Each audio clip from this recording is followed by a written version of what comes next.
चला सर्व आमच्या 12वीच्या विद्यार्थ्यांचं पुनश्च एकदा आमच्या YouTube चॅनलवरती सर्वांचं हार्दिक स्वागत आहे. 12वी very important year for the science students because 12th board examination are also important and your future career depends on the competitive exams like NEET, JEE and CET. So all student has a desire, has a aim, has a target to score maximum numbers in the competitive exam, so they will be in the merit and got the best institute for their future career. So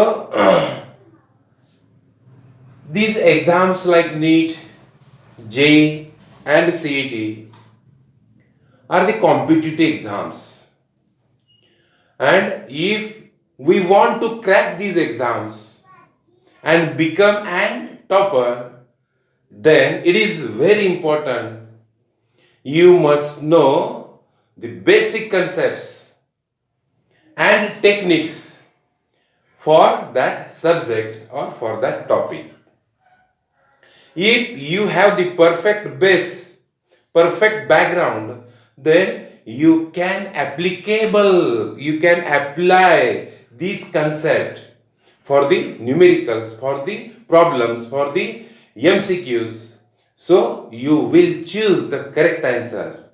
If you don't know the basic concept, if you don't know the base, then how you can solve the numericals, solve the MCQs?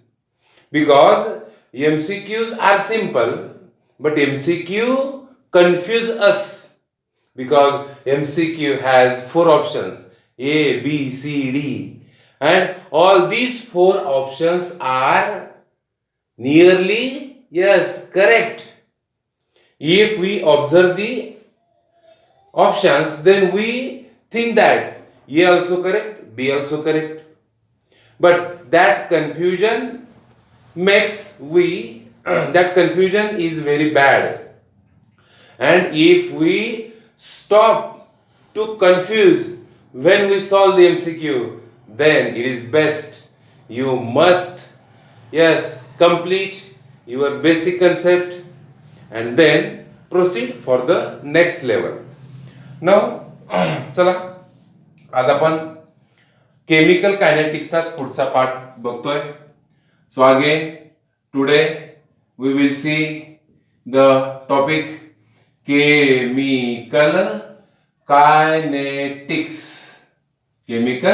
kinetics, and this is the part 4th video. Now first 3 video we uploaded on our YouTube channel. Now this is the 4th video. मग आता आपल्याला काय बघितलं आपण? Rate कसा लिहायचा, रेटचे numericals आपण पाहिले है ना, मायनस कुठं प्लस कुठं, कम्पेअर कसा करायचा, एकाचा रेट दिला तर त्याच्यावरून दुसऱ्याचा रेट कसा काढायचा, हे या पॉइंट्स आपण इथे लर्न केलेले आहेत. Now today's new concept that is the rate law and rate equation. Rate law काय असतो आणि रेटचं इक्वेशन काय असतं, दिस इज द पॉइंट. चला हे खूप सोपं आहे, बाळांनो. आपण 11वी मध्ये पाहिलेलं आहे in 11th standard law of mass action, बरोबर आहे. काय पाहिलेलं आपण? Law of mass action. मग या लॉ ऑफ मास ऍक्शन ज्या विद्यार्थ्यांना माहिती आहे अशा विद्यार्थ्यांना रेट लॉ सुद्धा कळेल आणि रेट इक्वेशन सुद्धा येईल. नाव मग आता रेट लॉ काय सांगतो बघा. Rate law state that the rate of any chemical reaction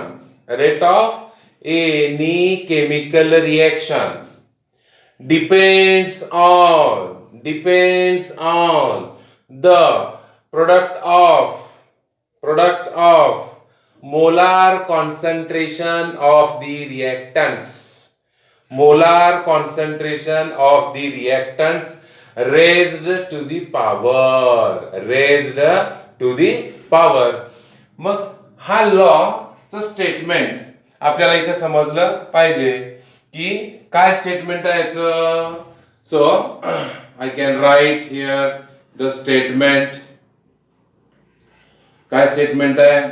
rate of a chemical reaction is directly proportional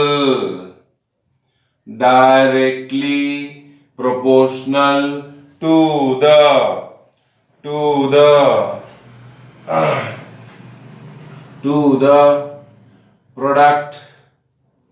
product of molar concentration of the reactants raised to the power. आता बघूया. Statement आहे rate of a chemical reaction. कोणत्याही chemical रिएक्शनचा rate हा directly proportional to कोणाला. Product of molar concentration of reactants raised to the power. आता इथं दोन गोष्टी मेन आहेत. First thing is that molar concentration raised to the power याचा मीनिंग काय बघा.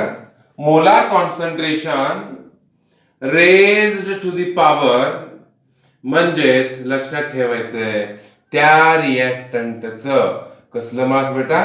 Active mass. हे आपल्याला कळलं पाहिजे. म्हणजे काय. उदाहरणार्थ आपल्याकडं रिएक्शन मध्ये एक रिएक्टंट आहे. त्याचं काहीतरी कॉन्सन्ट्रेशन आहे. बरोबर आहे. त्याचं काहीतरी कॉन्सन्ट्रेशन आहे म्हणजे त्याचे काहीतरी पार्टिकल्स आहेत. मग सगळेच्या सगळे पार्टिकल्स हे त्या रिएक्शन मध्ये भाग घेतात का. जेणेकरून त्या रिएक्शनचा रेट त्या पार्टिकलच्या ऍक्टिव्हिटीवर डिपेंड आहे का. म्हणून त्याला म्हटलं जातं ऍक्टिव्ह मास.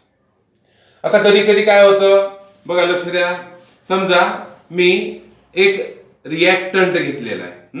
समजा याच्याकडं हे असे 10 पार्टिकल्स आहेत. समजून घ्या किती पार्टिकल्स आहेत बेटा. 10.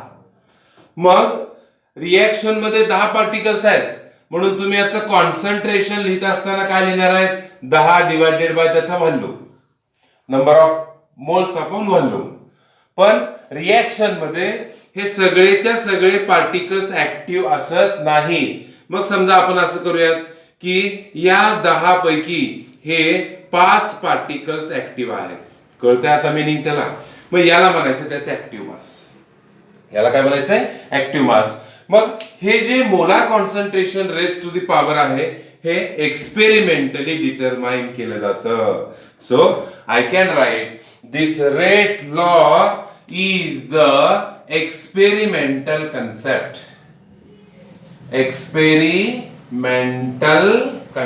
लक्षात ठेवा सगळ्यात महत्वाचं आहे. ही एक्सपेरिमेंटल आहे. हे आपल्याला इथे समजलं पाहिजे. एक्सपेरिमेंट वरून ठरवतात. मग या लॉ साठी आपण पुढे फॉरवर्ड करूयात. पुढे प्रोसीड होऊयात. Now for example let us consider a reaction A plus B. It gives C and D. A, B, C, D are the reactants and products, but small a, b and c, d are the stoichiometric coefficients. Now, according to this rate law, whatever the rate of that reaction, I can write R directly proportional to the product of molar concentration of the reactant raised to the power म्हणजे बघा आता molar concentration, मग ए हा reactant आहे, त्याचं molar concentration काय झालं ए, product आहे म्हणजे गुणाकार इनटू दुसरा तुमचा कोण आहे बी, बरोबर आहे. मग आता याचे पॉवर्स काय आहेत, मग आपण फॉर एक्झाम्पल याचा पॉवर मी घेतला बेटा एक्स आणि याचा पॉवर घेतला वाय. मग एक्स चा पॉवर एक्स आणि बी चा पॉवर वाय हे झालं त्यांचं ऍक्टिव्ह मास, आणि हे ऍक्टिव्ह मास जे आहे ते बेटा एक्सपेरिमेंट वरून कॅल्क्युलेट केला जातो.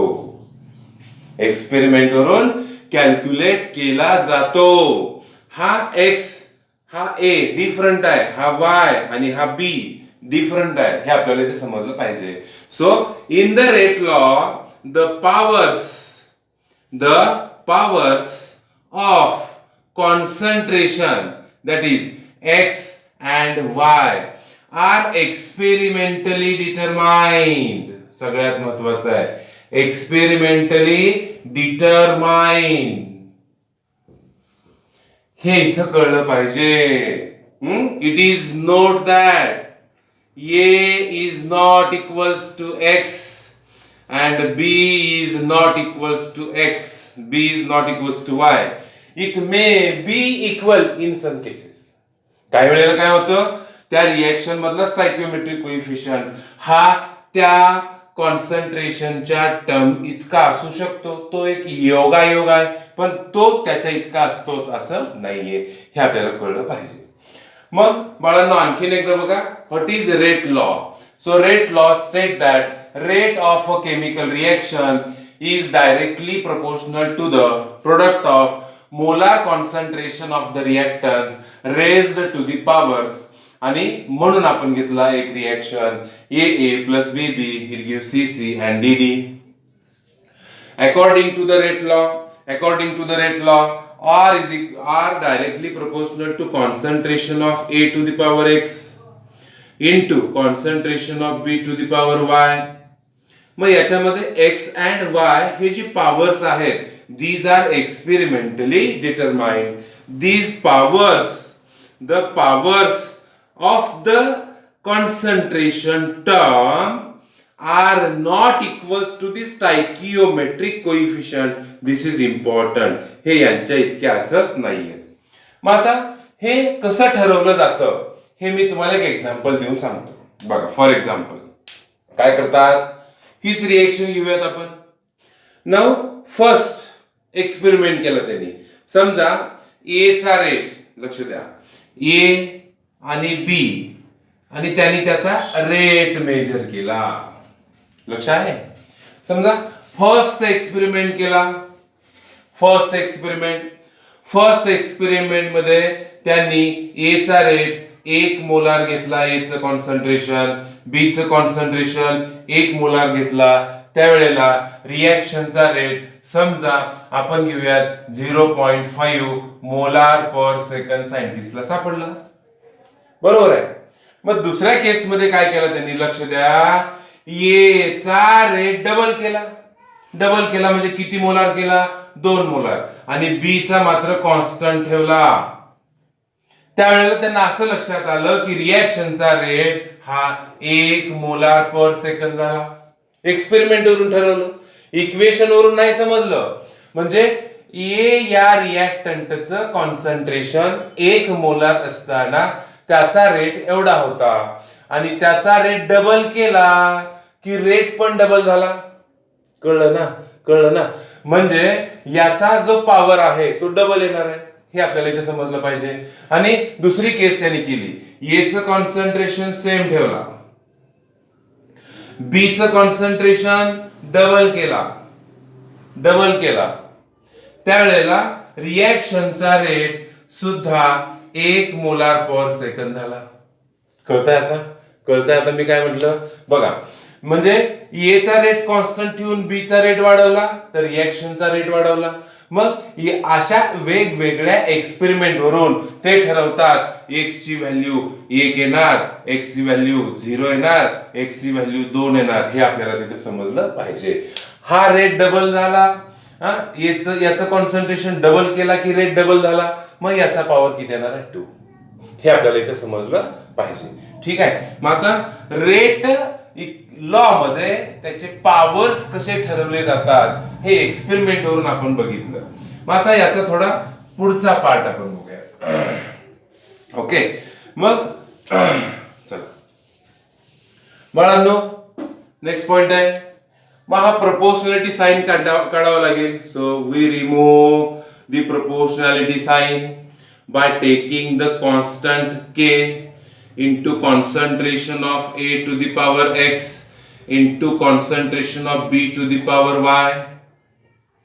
Now in this reaction k is the constant, and that constant is used in the rate law. Hence it is called as rate constant. It is called as rate constant. हे आपल्याला इथे समजलं पाहिजे. Now second point. So how we can define rate constant? Rate constant K काय define करता येईल रे? अतिशय सोपं, पाठ नाही करायचं. काय फॉर्म्युला आहे तर सांगा. R is equals to K into concentration of A to the power X and concentration of B to the power Y. आता लक्ष द्या. Suppose concentration of A is 1 and concentration of B is also 1. Means यांचं concentration कसं आहे? Unity म्हणजे 1 आहे. मग यांचं concentration 1 असेल, मग 1 चा पॉवर कितीही केला तर त्याचा आन्सर किती येणार आहे? 1च. काय म्हटलं मी, कळालं का? बघा, हे कॉन्सन्ट्रेशन 1 ठेवलं, 1 चा पॉवर 1 चा पॉवर 2 1 चा पॉवर 3 1. मग असं जर ठेवलं तर आपल्याला मिळणार आहे R is equals to K. So we can define rate constant. So what is rate constant? Rate constant is the rate of reaction. Rate constant is the rate of reaction when the concentration of all reactants is unity. All reactant is unity. जर रिएक्टंटचं सगळ्या रिएक्टंटचं concentration 1 असेल तर त्यावेळेला जो रिएक्शनचा rate असतो तोच तीच value कोणाची असते? रेट कॉन्स्टंटची. हे आपल्याला इथे समजायला पाहिजे. Now second thing is that it is important that rate constant does not depends upon the concentration of reactant. हा rate constant जो आहे तो रिएक्टंटच्या कॉन्सन्ट्रेशन वरती इंडिपेंडंट आहे, याच्यावर तो डिपेंड नाहीये. But rate constant depends upon the temperature condition for that reaction. हा जो रेट कॉन्स्टंट आहे ना, हा कोणत्या टेम्परेचरला रिएक्शन होते आहे त्या टेम्परेचर वरती डिपेंड करतो. आणि लक्षात ठेवा, rate constant directly proportional to temperature increase झाला, रेट कॉन्स्टंटची व्हॅल्यू सुद्धा इथं इन्क्रीज होणार आहे. Second thing is that, so what is the unit of rate constant? Rate कॉन्स्टंटचं युनिट काय बेटा? जे रेटचं युनिट आहे तेच त्याचं युनिट असणार आहे. हे इथे आपल्याला कळलं पाहिजे. So again I will revise. The unit of rate constant is the same as unit of rate of reaction. Unit of rate of reaction. कळलं सगळ्यांना? 100% रेट कॉन्स्टंटची डेफिनेशन पाठ करायची नाहीये. बोला बरं सगळेजण माझ्यासोबत, बोला. हा, what is rate constant? So rate constant is the rate of reaction when concentration of all reactant is unity. दुसरी गोष्ट लक्षात ठेवणार, rate constant never depends upon the concentration of reactants. Rate constant depends on कोणावरती? Temperature.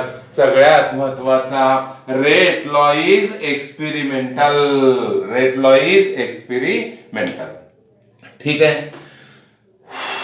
ठीक आहे विद्यार्थ्यांनो, आता आपण रेट लॉ काय कळालं. मग आता रेट इक्वेशन काय बघा. हे जे इक्वेशन आपल्याला मिळालं, हा लॉ झाला. Law directly proportional to that, this is the law.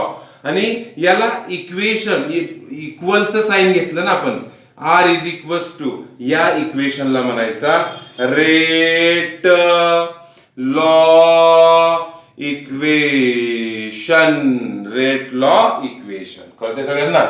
मग आपण थोडं या रेट लॉ इक्वेशनची थोडी माहिती आपण घेतोय. चला, हा,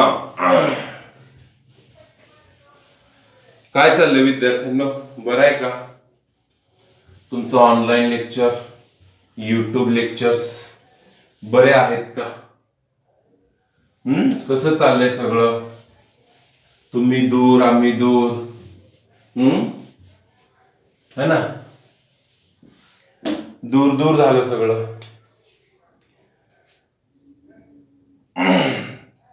चला, दूर असलं ना तरी या टेक्नॉलॉजीनं एवढं जवळ आणलंय की तुम्हाला असं वाटत असेल की तुम्ही सध्या वर्गात आहे, मी तुमच्या समोर शिकवत आहे, असंच वाटावं. हा, चला लक्ष द्या. मी एक एक्झाम्पल घेतलं बाळांनो, लक्ष द्या इकडं. मी एक एक्झाम्पल घेतला. उदाहरणार्थ A plus B plus C it gives product. It gives काय? प्रोडक्ट. आणि या इक्वेशनचा गिवन रेट लॉ दिला आपल्याला. गिवन रेट लॉ दिला. काय दिला? की R is equals to k into concentration of A into concentration of B. बरोबर आहे. ह्याचा पॉवर 1 आणि याचा पॉवर 2 दिला. लक्ष आहे ना थोडं? मग तुम्ही म्हणाल सर, अरे बापरे, काय हो सर, इथं तर 3 रिएक्टंट दिसतायत. In this equation there are 3 reactants A B C. But sir, in the given rate law, there are only 2 reactants we see. So where the C reactant goes? So you must know that if in the rate law equation, if any reactant is not present, it means that its power is 0. And if the exponent of the concentration of any reactant is 0, it means that its value is equals to 1. And याची value 1 असेल तर मग ऑटोमॅटिकच आपला equation काय झाला? K into concentration of A into concentration of B चा power 2. म्हणजे याचा जर पॉवर 0 असेल तर या रिएक्शनचा रेट सी च्या कॉन्सन्ट्रेशन वर डिपेंड नाहीये. So I can right here, बघा मी मुद्दा म्हणून सांगतोय, रिएक्शनचा रेट ज्या रिएक्टंटच्या कॉन्सन्ट्रेशन वर डिपेंड नसतो असा रिएक्टंट रेट लॉ मध्ये येणार नाही. दुसरी गोष्ट, जो रिएक्टंट रेट लॉ मध्ये नसतो याचा अर्थ त्याच्या कॉन्सन्ट्रेशन वर रिएक्शनचा रेट डिपेंड नाही. हे खूप महत्वाचं आहे. कळतंय? मग आता दुसरी कन्सेप्ट, दुसरा बघूयात पॉइंट आपण. आता आपण बघाचं रेट इक्वेशन घेऊयात. एक्स आणि काय बेटा? वाय, है ना, किंवा नंबर. मग हा जर एक्स कसा आहे याच्यावरून आपण बघूयात. फर्स्ट, जर x ची व्हॅल्यू x किंवा y किंवा आपण करूयात हे जे एक्सपोनंट आहेत, काय आहेत बेटा, एक्सपोनंट, यांची व्हॅल्यू काय आहे त्याच्यावरून आपल्याला कळलं पाहिजे. एक्सपोनंट, मग एक्सपोनंट आपण घेतला बेटा x समजण्यासाठी. x असेल, y असेल, z असेल. समजा x is greater than 0, x is greater than 0 means इथे लक्षात ठेवायचं आहे rate is directly proportional to the concentration of reactant, that reactant. म्हणजे काय बघा, x पॉझिटिव्ह आहे, याचा पॉवर पॉझिटिव्ह आहे, म्हणजे हा डबल झाला, याचं कॉन्सन्ट्रेशन डबल झालं की रिएक्शनचा रेट पण डबल होणार. याचं कॉन्सन्ट्रेशन ट्रिपल झालं तर रेट पण ट्रिपल होणार, म्हणजे डायरेक्टली प्रोपोर्शनल येणार. हे आपल्याला इथे समजलं पाहिजे. पॉझिटिव्ह आहे. दुसरी केस आली, if x is less than 0. हा जो एक्सपोनंट आहे तो लेस दॅन 0, म्हणजे आपल्याला कळलं पाहिजे की rate is directly proportional to the concentration of R, पण त्याची व्हॅल्यू 0 पेक्षा कमी आहे, म्हणजे निगेटिव्ह आहे. आता म्हणजे निगेटिव्ह आहे याचा अर्थ मी असं लिहू शकतो, R is inversely proportional to that concentration. हा मायनस आहे, तो मायनस खाली आला. इथे आपल्याला कळलं पाहिजे जर एक्सपोनंट 0 पेक्षा लहान असेल, म्हणजे एक्सपोनंट निगेटिव्ह असेल, तर त्यावेळेला रेट जो आहे तो त्याला इनव्हर्सली प्रोपोर्शनल होणार आहे. हे आपल्याला कळलं पाहिजे. दुसरी सूचना, हा R म्हणजे रिएक्टंट आहे बरं का, आणि हा R जो आहे तो रेट आहे. हे आपल्याला कळलं पाहिजे. म्हणजे काय बघा, अशा केसमध्ये रिएक्टंटचं कॉन्सन्ट्रेशन दुपटीनं वाढलं तर रिएक्शनचा रेट दुपटीनं कमी होतो. आणि बघा आता दुसरे, जर एक्सपोनंट 0 असेल तर रेट हा इंडिपेंडंट असणार, independent on concentration of reactant. ह्या 3 केसेस आपल्याला समजल्या पाहिजेत. If exponent is positive, then rate of reaction increases. If exponent is less than 0 means it is negative, then rate of reaction decreases. And third, if exponent is 0 then rate is independent. या 3 गोष्टी आपल्याला समजल्या पाहिजे. कळतं सगळ्यांना? 100%. काय doubt नाहीये? बरोबर आहे. रेट मनाने घेता येत नाही.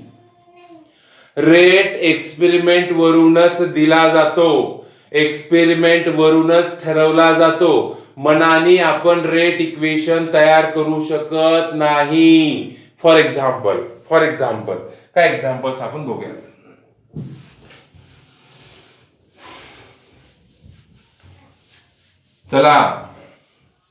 चला मुलांनो, आज पाहूया शाळा व्ही.बी. सरांची. मोबाईल कॅमेरा फळ्यासमोर शिकवा सर तुम्ही. ठीक आहे. आता काय एक्झाम्पल्स घेऊयात. For examples, 2H2O2 it gives 2H2O plus O2. बरोबर आहे. मग या रिएक्शनचा रेट काय? सो ऑब्झर्व्ड रेट लॉ काय असेल? ऑब्झर्व्ड रेट लॉ असा आहे, R is equals to K into concentration of H2O2. कळतंय आता? म्हणजे हे कन्फर्म झालं. सर इथं H2O2 म्हणजे हायड्रोजन पेरॉक्साइड च स्टॉइकियोमेट्रिक कोएफिशिएंट 2 आहे, पण इथे ते आलं नाही. कळतंय ना? याचा अर्थ stoichiometric coefficients are different and the exponents are different. And the exponent or the powers in the rate law, they are different, and whatever the exponent that will determine experimentally, मनाने घ्यायचे नाहीयेत. किंवा अजून एखादं एक्झाम्पल घेतलं आपण, NO2 plus CO it gives CO2 plus NO. आणि याचा रेट आपल्याला ऑब्झर्व झाला R is equals to K into NO2 square. मग आता या रेट लॉ वरून काय काय समजलं तुम्हाला? बघा मी सांगतो. याच्यावरून समजलं की या रेट लॉ मध्ये कार्बन मोनॉक्साईडची टर्म नाही, म्हणजे रिएक्शनचा रेट त्याच्या कॉन्सन्ट्रेशनवर डिपेंड करत नाही, पहिली गोष्ट. दुसरं काय समजलं? रिएक्शनचा रेट NO2 च्या कॉन्सन्ट्रेशनवर डिपेंड आहे, पण कसा? याचा रेट डबल झाला तर याचा रेट सुद्धा डबल होतो. हा 2 काय सांगतो? हा डबल झाला की हा सुद्धा डबल होतो. लक्षात आलेला सगळ्यांना? 100%? काही डाऊट नाहीये? ओके, ठीक आहे. एक मिनिट.